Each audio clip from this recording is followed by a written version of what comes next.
গল্প হলেও সত্যি। এখানে গল্প কম, ঘটনা বেশি শোনানো হয়।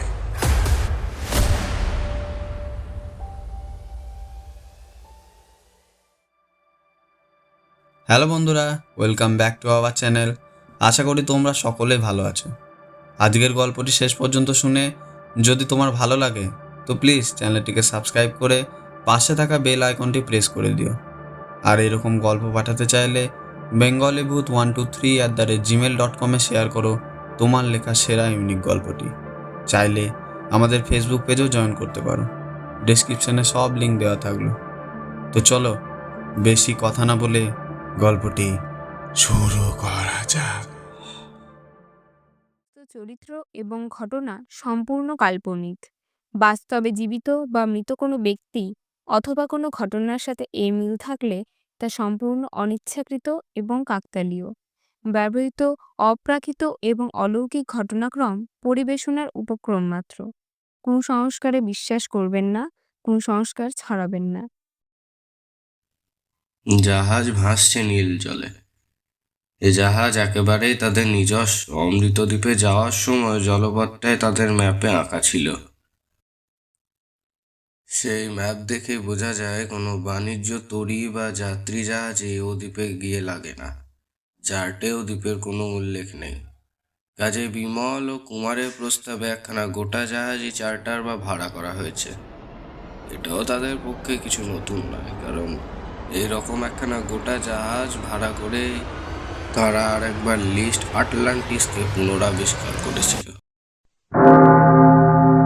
এবার শুরু হচ্ছে গল্প হলেও সত্যির তরফ থেকে হেমেন্দ্র কুমার রায়ের কলমে অমৃতদ্বীপ। জয়ন্ত, মানিক ও সুন্দরবাবু এই অভিযানে যোগ দেওয়ার ইচ্ছাই ছিল না। বিমল ও কুমার একরকম জোর করে তাদের সঙ্গে টেনে এনেছে। কাজেই তাদের পুরাতন ভৃত্য ও দস্তর মতো অভিভাবক রামহরিও যথেষ্ট বিরক্তি প্রকাশ করেও অন্যান্য বারের মতো এবারেও শেষ পর্যন্ত সঙ্গ নিতে ছাড়েনি। এবং এমন ক্ষেত্রে তাদের চির অনুগত চতুষ্পদ যোদ্ধা বাঘাও যে সঙ্গে সঙ্গে আঙুল আস্ফালন করে আসতে ছাড়বে না, সে কথা বলাই বাহুল্য। তাদের পুরাতন দলের মধ্যে কেবল বিনয়বাবু আর কমলকে এবারে সঙ্গী রূপে পাওয়া গেল না। বিনয়বাবু এখন ম্যালেরিয়ায়, তাড়নায়, কুইনিন ও আদার কুচির সদ্য ব্যবহারে ব্যস্ত, এবং কমল দেবে এবার মেডিকেল কলেজের শেষ পরীক্ষা, তাই তারা আসতে পারেনি। জাহাজখানির নাম লিটল ম্যাজেস্টিক। আকারে ছোট হলেও যাত্রীদের সুখ স্বাচ্ছন্দ্যের জন্য এর মধ্যে চমৎকার সাজানো গোছানো। লাউঞ্জ, ডাইনিং, সেলুন, প্রমেনেড ডেক ও পামকোট প্রভৃতির অভাব ছিল না। এরকম জাহাজ চার্টার করা বহু ব্যয়সাধ্য বটে, কিন্তু বিমল ও কুমার যে অত্যন্ত ধনবান এ কথা সকলেই জানেন। তার উপরে জয়ন্ত বিনা পয়সার অতিথি হতে চাননি, সেও রীতিমতো ধনী ব্যক্তি। জাহাজ তখন পূর্ব উপসাগর প্রায় পার হয়ে রিওকিউ দ্বীপপুঞ্জের কাছ দিয়ে প্রশান্ত মহাসাগরের দিকে অগ্রসর হচ্ছে। উপরে নিচে চারিদিকে ছড়িয়ে আছে কেবল অনন্ত নীলিমা, কাছে চঞ্চল, দূরে প্রশান্ত। এই নীলিমা জগতে এখন নতুন বর্ণ সৃষ্টি করেছে। নিম্নে শুধু শুভ্র ফেনার মালা এবং শূন্যে শুভ্র সাগর বিহঙ্গের দল। প্রকৃতির রঙের ডালায় এখন আর কোনো রং নেই। প্রাকৃতিক সঙ্গীতেও এখানে নব নব রাগিনীর ঝঙ্কার নেই। না আছে উচ্ছ্বসিত শ্যামলতার মর্মর, না আছে গীতকারী পাখিদের সুরের খেলা। বইছে কেবল হু হু শব্দে বাতাস এবং জাগছে কেবল আদিম সাগরের উচ্ছল কলকল মন্ত্র। এই দুই ধ্বনির সৃষ্টি পৃথিবীর প্রথম যুগে, যখন সবুজ গাছ আর গানের পাখির জন্মই হয়নি। খোলা প্রমিনডে ডেকের ওপরে পায়চারি করতে করতে মানিক বলল, আচ্ছা, আমাদের সমুদ্রযাত্রা শেষ হতে আরো কত দেরি বিমলবাবু? আর বেশি দেরি নেই। 4 ভাগ পথে 3 ভাগে আমরা পার হয়ে এসেছি।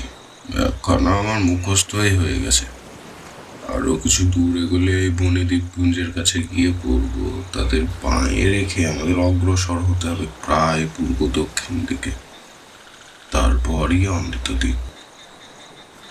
মানিক এবার একটু চমকে উঠে বলল, আচ্ছা বিমলবাবু, দ্বীপটি নিশ্চয়ই বড় নয়? তাহলে তো নাবিকদের চার্টে উল্লেখ থাকতো। এখানকার সমুদ্রে এমন অজানা ছোট্ট ছোট্ট দ্বীপ দেখছি তো অসংখ্য। অমৃত দ্বীপকে আপনি চিনবেন কেমন করে?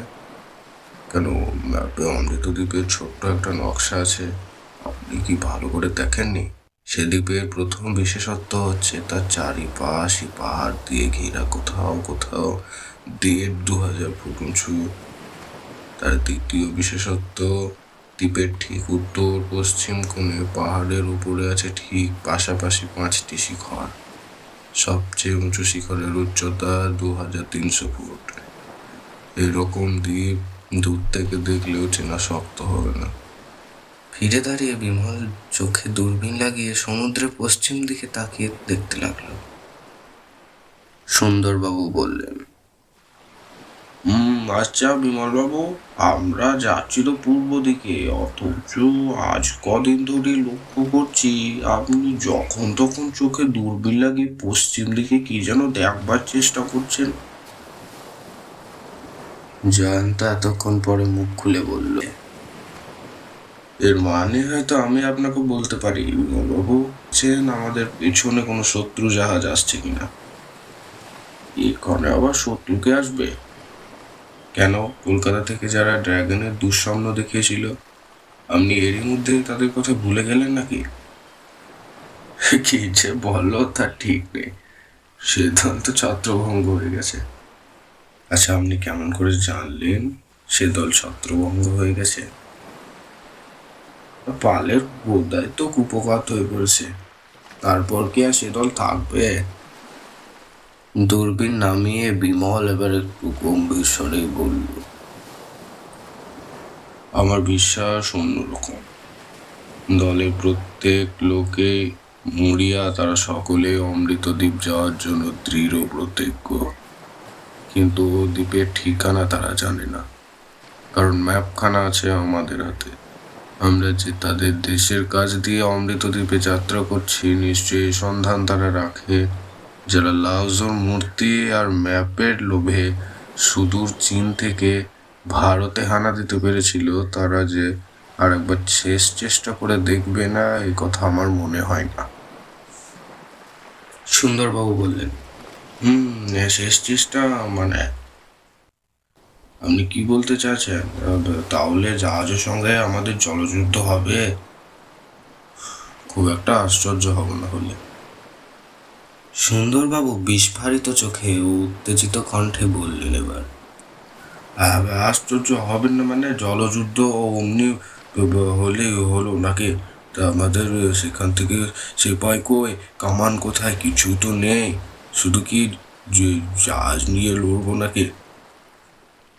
এবার একটু তোতলাতেই বললেন সুন্দরবাবু। কুমার একটু হেসেই বলল, কামান না এবার রইল, আমাদের হাতে সকলেরই তো কাছে আছে অটোমেটিক বন্দুক, আর আমাদের সেপাই হচ্ছে আমরাই।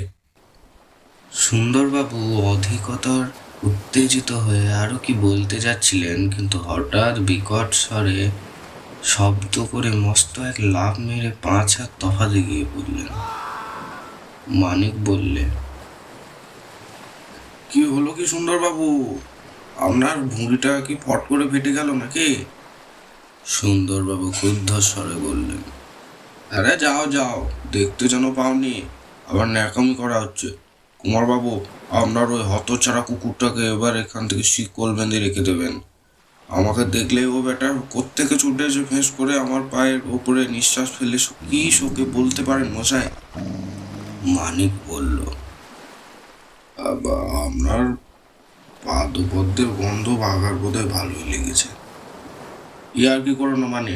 তোমার ইয়ার কি বাঘার ব্যবহারের ছেলেও অভদ্র। ওই নেড়ে কুত্তাটাকে আমি কিছুতেই সহ্য করতে পারবো না। চললুম আমি এখান থেকে। সুন্দরবাবু লম্বা লম্বা পা ফেলে অদৃশ্য হলেন। বাঘা বিলক্ষণ অপপ্রতিভাবে ফ্যাল ফ্যাল করে তাকিয়ে রইল। এই লোকটি যেন তাকে দু চক্ষে দেখতে পারে না, এটা সে খুবই বোঝে। তাই বাঘার কৌতূহল হয়, সুন্দরবাবুকে কাছে পেলে সে তার পা শুঁকে দেখে। মানুষের চরিত্র পরীক্ষা করবার যে ভদ্র উপায় পৃথিবীর কোনো কুকুরই জানে না। পরদিন ব্রেকফাস্টের পর বিমল ও কুমার জাহাজে ডেকে উঠে গেল। জয়ন্ত লেবলাকের লেখা একখানা ডিটেকটিভ উপন্যাস নিয়ে লাউঞ্জে গিয়ে আরাম করে বসল। মানিকও তার দৃষ্টান্ত অনুসরণ করল।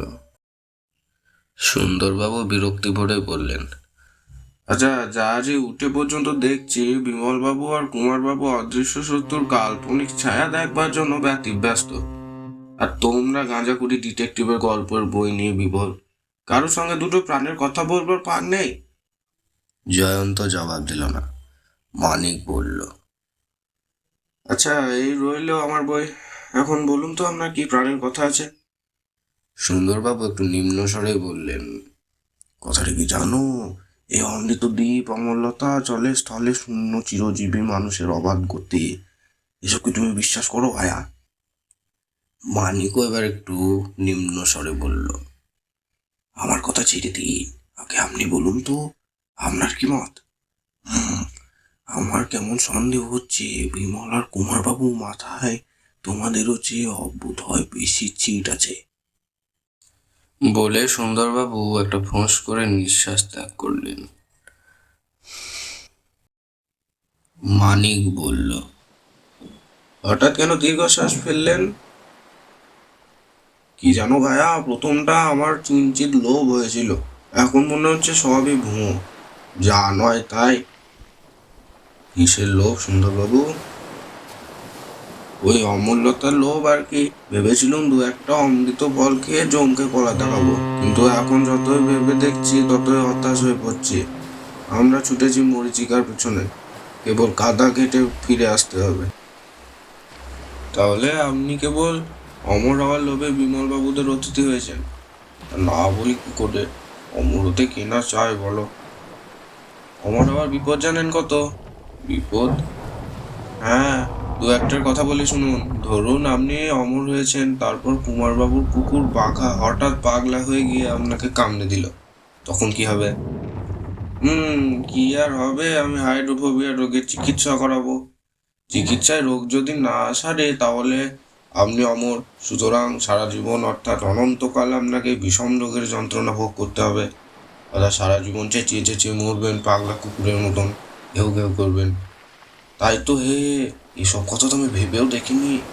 তারপরে শুনুন, আপনি অমর হলেও আপনার দেহ বোধ করে অস্ত্রে অকাট্য হবে না। কেউ যদি খাঁড়া দিয়ে আপনার গলায় এক কোপ বসিয়ে দেয় তাহলে কি মুশকিল হতে পারে ভেবে দেখেছেন কি? আপনি অমর, অতএব আপনার মুন্ড নয় আপনার দেহ, নয়তো ও দুটোই চিরকাল বেঁচে থাকবে, কিন্তু সেই স্কন্দ কাটা দেহ নিয়ে আপনি তো আর অমরতার সুখ ভোগ করতে পারবেন না। মানে তুমি কি ঠাট্টা করছো? মোটেই নয়। অমর হওয়ার আরো সব বিপদের কথা শুনতে চান? না, শুনতে চাই না। তুমি বড্ড মন খারাপ করে দিলে গো। অমৃত ফল পেলেও আমি আর খেতে পারবো না। জয়ন্ত এতক্ষণ কেতাবের আড়ালে মুখ লুকিয়ে হাসছিল, এখন কেতাব সরিয়ে বলল, সুন্দরবাবু, অমৃত দ্বীপের কথা হয়তো রূপকথা ছাড়া আর কিছুই না, কিন্তু আজকের শুকনো বৈজ্ঞানিক জগতে সরস রূপকথার বড়ই অভাব হয়েছে। সে অভাব পূরণের কৌতূহলেই আমরা বেরিয়েছি অমৃত দ্বীপের সন্ধানে।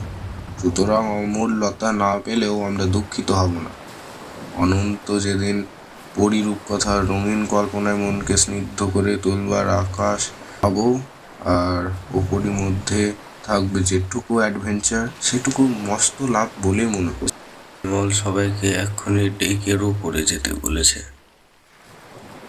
সকলে উপরে গিয়ে দেখল ডেকের রেলিংয়ের ওপর ঝুঁকে বিমল দাঁড়িয়ে রয়েছে, তার চোখে দূরবীন। জয়ন্ত জিজ্ঞাসা করল, আচ্ছা বিমলবাবু, কি আমাদের যে ডেকেছেন নাকি ডেকের উপরে? বিমল ফিরে বলল, হ্যাঁ জয়ন্তবাবু, পশ্চিম দিকে তাকিয়ে দেখুন। পশ্চিম দিকে তাকিয়ে জয়ন্ত দেখতে পেল একখানা জাহাজ তাদের দিকে বেগে এগিয়ে আসছে। আমি খুব ভোরবেলা থেকে ও জাহাজখানাকে লক্ষ্য করছি। প্রথমটা ওর উপরে আমার সন্দেহ হয়নি, কিন্তু তারপরে বেশ ঝুলঝুলুম ও আসছে তাদেরই মধ্যে। জানেন তো, এখানকার সমুদ্রে চীনে বোমবেটেদের কিরকম উৎপাত। খুব সম্ভব আমাদের শত্রুরা কোনো বোমবেটে জাহাজের আশ্রয় নিয়েছে। দূরবীন দিয়ে দেখা যাচ্ছে ওই জাহাজখানায় লোক আছে অনেক, আর অনেকেরই হাতে রয়েছে বন্দুক। আমাদের ক্যাপ্টেন সাহেবের সঙ্গে আর আমি কথা বলে কুমার পরামর্শ করেছি। ক্যাপ্টেন বললেন, জলে ওরা আক্রমণ করলে আমাদের ওকে আত্মরক্ষা করা সহজ হবে না। তাহলে উপায়? দক্ষিণ দিকে তাকিয়ে দেখুন। দক্ষিণ দিকে দু এক তফাতে রয়েছে ছোট্ট একটি তরুণ শ্যামলা দ্বীপ। আমরা আপাতত ওই দ্বীপের দিকে যাচ্ছি। আশা করি শত্রুদের জাহাজ আক্রমণ করবার আগেই আমরা ওই দ্বীপে গিয়ে নামতে পারবো। তারপর পায়ের তলায় থাকে যদি মাটি আর একটা জুৎসই স্থান যদি নির্বাচন করতে পারি, তাহলে 1000 শত্রুকেও আমি ভয় করি না। আপনার কি মত? বিমল বাবু, এই অভিযানের নায়ক হচ্ছেন আপনি। আমরা আপনার সহচর না। আপনার মতোই আমাদের মত। সুন্দরবাবু নিরাশ স্বরে বললেন, তাহলে কি সত্যি সত্যি আমাদের যুদ্ধ করতে হবে নাকি আপন? কুমার একটু বিস্ময় আর হাসি মুখে বলল, তাছাড়া কি আর উপায় আছে? বিনা যুদ্ধে ওরা আমাদের মুক্তি দেবে বলে বোধহয় মনে হয় না। তবে আশা করি এই কথা আমরা ওদের আগেই ডাঙায় গিয়ে নামতে পারবো। সুন্দরবাবু বিষণ্ণভাবে বললেন, এর মধ্যে আকাশ আবার কি রকম করছে, একটু কালো কালো না? সুন্দরবাবু বিষণ্ণ মুখে বললেন, আচ্ছা, এরপর কি আমাদের কোনো আশা করার মতো কিছুই দেখতে পাচ্ছি না। ওই চিনে বোমবেটেরা তো দলে দলে ডাঙায় গিয়ে নামবে। ভুলে যাবেন না, আমরা থাকবো ডাঙায়, গাছপালা বা পাথরের আড়ালে লুকিয়ে থাকবো। আমাদের এই অটোমেটিক বন্দুকগুলো সম্মুখ দিয়েই নৌকায় করে ওদের ডাঙার উপরে উঠতে হবে। আমাদের এক একটা অটোমেটিক বন্দুক প্রতি মিনিটে কতগুলি বৃষ্টিপাত করতে পারে জানেন তো? 700 কি তারও বেশি। আধুনিক বিজ্ঞানের অদ্ভুত মারণাস্ত্র। সুন্দরবাবু একটু ভয়ে ভয়ে বললেন, কিন্তু এভাবে মানুষ খুন করে শেষটা আইনের পাকে আমাদের বিপদে পড়তে হবে না তো?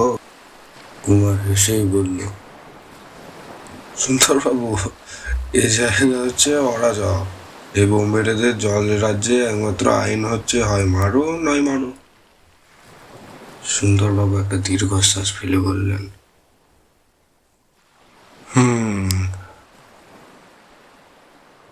জাহাজের গতিবিদ লক্ষ্য করছিল, কিন্তু সে জাহাজ তখন এত কাছে এসে পড়েছে যে আর 2 দিনের মধ্যেই হয়তো তারা তাদের জাহাজের কাছে এসে পড়তে পারে। এখন আর দূরবীন লাগে না, খালি চোখে বেশ দেখা যাচ্ছে। তার ডেকের ওপরে দলে দলে চিনেম্যান ব্যস্ত, উত্তেজিতভাবে এদিক ওদিক আনাগোনা বা ছুটোছুটি করছে। হঠাৎ বিমল দূরবীন নামে আবার ফিরে দাঁড়ালো। তার মুখ বিবর্ণ, দৃষ্টি ভয় চকিত। বিমলের চোখে মুখে ভয়ের চিহ্ন। এটা কি অসম্ভব?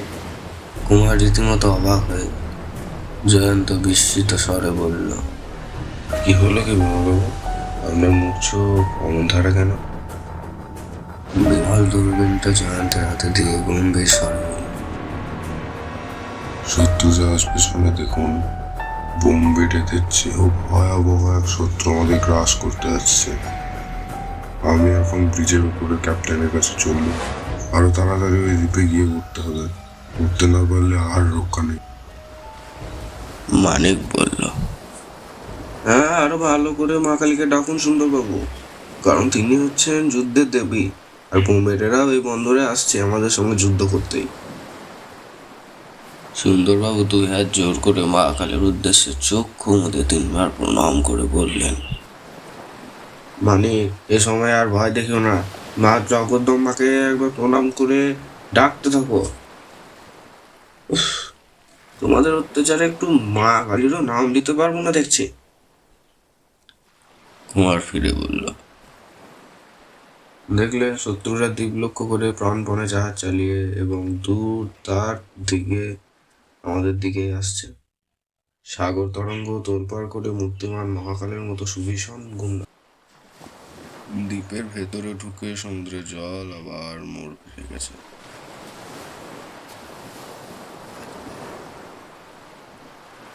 কিন্তু আমাদের এখানে তো একটুও বাতাস নেই, অসহ্য উত্তাপে একবারে গা যেন পুড়ে যাচ্ছে। ওসব টাইফুনের পূর্ব লক্ষণ। এই অঞ্চলে টাইফুন জাগবার সম্ভাবনা ওই লক্ষণ থেকে জানা যায়।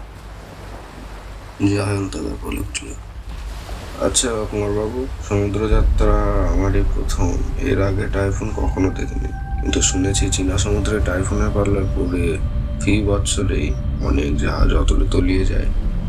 সেই জন্যই তো ওকে আমরা বোমবেটেদের চেয়েও ভয়ানক বলে মনে করছি।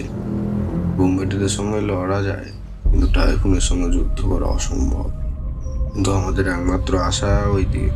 যদি টাইফুনের আগে ওখানে গিয়ে পৌঁছতে পারবো।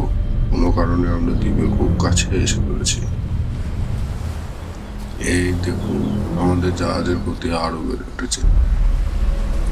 এতক্ষণ সুন্দরবাবু ছিলেন ভয়ে হতভম্বের মতো। এইবারে মুখ খুলে তিনি বলে উঠলেন, দুর্গা দুর্গতি নাশিনী, হে মা দুর্গা দুর্গতি নাশিনী, রক্ষা করো মা, রক্ষা করো মা। জয়ন্ত বলল, কিন্তু বোমবেড়েদের জাহাজ এখনো দূরে রয়েছে। সে কি টাইফুনকে ফাঁকি দিতে পারবে? না, মনে হয় না। ওদের অত মাথা ঘামাবার দরকার আছে। মানিক বলল, কি আশ্চর্য দৃশ্য! সমুদ্রে আর সব দিক শান্ত, কেবল একদিকেই জেগেছে নটরাজের প্রলয় নাচ। কুমার বলল, সাধারণ সাইক্লোনের মতো টাইফুন বহু দূর বেপে ছোটে না, ওইটাই তার বিশেষত্ব। কিন্তু ছোট হলেও তার জোর ঢের বেশি। যেটুকু জায়গা জুড়ে আসে তার ভেতরে পড়লে আর রক্ষে নেই। দূর থেকে মেগাফোনে বিমলের উচ্চস্বর কণ্ঠ জাগল, কুমার, সবাইকে নিয়ে একটু ডাঙায় নামবার জন্য প্রস্তুত হও। কেবল নিতান্ত দরকারি জিনিসগুলো গুছিয়ে নাও। সবাই কেবিনের দিকে ছুটল। তারপর তাড়াতাড়ি কতগুলো ব্যাগ ভর্তি করে আবার তারা যখন ডেকের ওপরে এসে দাঁড়ালো, দ্বীপ তখন একেবারে তাদের সামনে। মানিক বিস্মিত স্বরে বলল, সমুদ্রে যে এখানে প্রকাণ্ড এক নদীর মতো হয়ে দ্বীপের ভেতরে ঢুকে গিয়েছে। এ যে এক অস্বাভাবিক বন্দর। জয়ন্ত বলল, হ্যাঁ, আমাদের জাহাজে বন্দরে ঢুকেছে। সুন্দরবাবু উৎফুল্ল স্বরে বললেন, জয় মা কালী, জয় মা কালী, জয় মা দুর্গা, তুমি বন্দরে আশ্রয় দিয়েছ, ভালোই হয়েছে।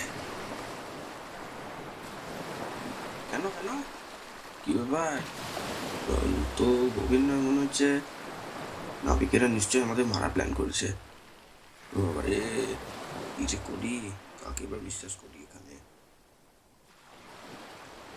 বোম্বেটারাও এখানে আসছে। তারা আমাদের চেয়ে দলে ঢের ভারী। আমরা ডাঙায় না নামলে তাদের আক্রমণ ঠেকাতে পারবো না।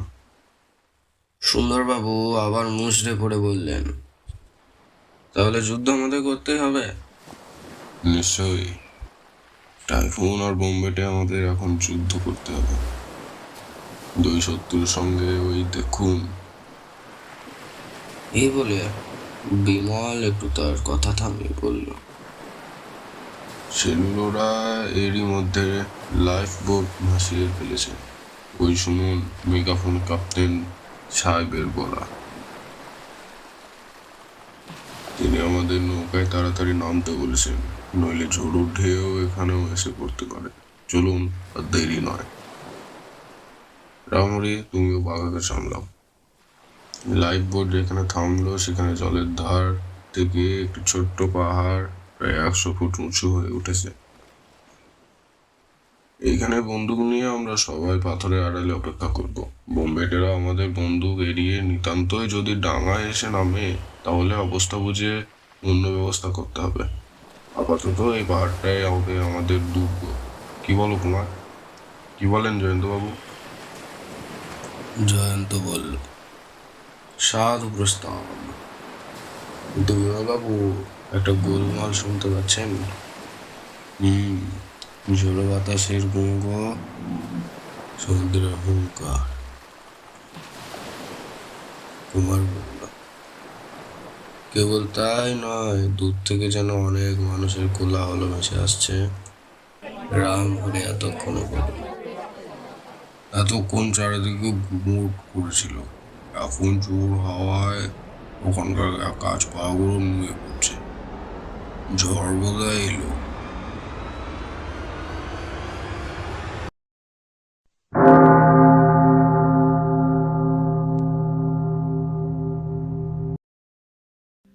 আশা করি গল্পটি তোমাদের ভালো লেগেছে। তোমাদের কেমন লাগলো অবশ্যই কমেন্টে জানাও। আর পরের গল্পটি কেমন চাও সেটাও জানিয়ে দাও। তোমার জানা বেস্ট গল্পটি চাইলে পাঠাতে পারো আমাদের ইমেলে, যেটা ডেসক্রিপশনে দেওয়া আছে। তাহলে দেখা হচ্ছে পরবর্তী কোনো ভিডিওতে। ততক্ষণে ভালো থাকো, ভালো রাখো। Good bye.